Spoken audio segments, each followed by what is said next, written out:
don't control all that much in this business, but there's something that I do that I'm going to stop doing right now. Referring to Lev Parnas as an associate of Rudy Giuliani, I'm never saying that again because it's way too limited. He is a full-fledged member of Trump Co. Need to see it for yourself? On the wall, we'll play through, as long as I talk, pictures of him with Trumpers. It's so long, there's so many, that I had to leave pictures out. They're just going to keep scrolling through, big player after big player, fundraisers. Yeah, it happens. The president's right. He takes a lot of pictures of people he doesn't know. True. But this is not just one picture. It's not just with one person. It's not just as one time. Why? Because as Parnas told Anderson, his relationship was a lot more than that.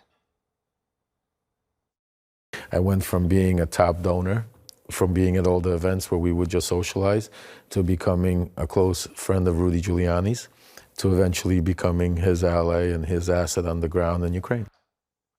Asset. We kept tying him to Rudy. Why? Because the president, Nunes, and Kellyanne, and all these other people said, I don't know him. I never heard about this guy. I don't know who he is. So what? He has a picture. But now, that's all been exposed. POTUS knows him. Nunes knows him. Kellyanne is even in a pic with him. Even the vice president was supposedly aware of his efforts, according to Parnas. Listen. You're saying Vice President Pence knew? Well, of course, he knew. Everybody knew. Bolton. Mulvaney. Now, does he have credibility problems? Yup. And frankly, more so than you've seen in these first interviews. He's got to be tested about why he did what he's charged with doing and how that stands up. In fact, I argue it's a reason that the Senate should want him in. They'll slice him up like cheese. The documents they'll have a problem with because he says things that aren't different than we've heard before. Remember this? Everyone was in the loop. It was no secret. Same thing Parnas says. But unlike Sondland right there, his perfect call that he had with the president, where the president said, no quid pro quo, right? He had no record of it. The White House has no record of it. The State Department either doesn't have a record of it or won't turn it over. Parnas has documents that stand alone and substantiate his role and what this was about. Like what? Notes about the objective, get Zelensky to announce the Biden case will be investigated. The stated price, get rid of the U.S. ambassador. By the way, that could be a bribe all by itself, just so you know. And that is a price our president willingly paid. And the why matters. The only way to get that answer, witnesses. And when you dig through the pages of the texts, you see names of the president's closest confidants in exchanges with Parnas, the guy nobody knows. Who? The president's son, Don Jr.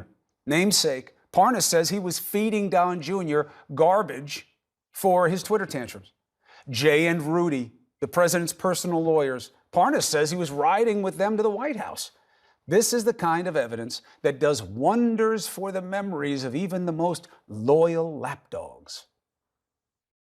I remember that call, which was very odd, random, talking about random things. And I said, great, just talk to my staff and boom, boom, boom.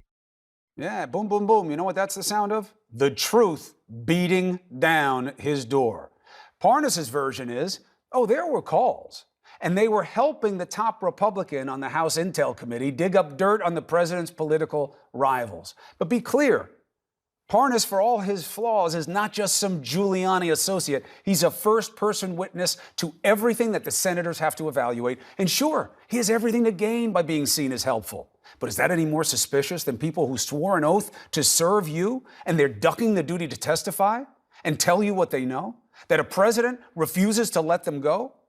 If you want to question his credibility, and you should, test him at trial. But senators, especially you four, who are being looked at with extra scrutiny by many, can you ignore all we've learned about this president's direction and knowledge and all the attempts to advance his political welfare over our own, arguably bribing Ukraine with money allocated by you, what was done to a sitting ambassador? And if you do ignore it, do you think voters will think you honored your oath? To them, to the Constitution, the oath that many of you made to God. Your answer is going to be known soon, and it's going to follow you for a long time.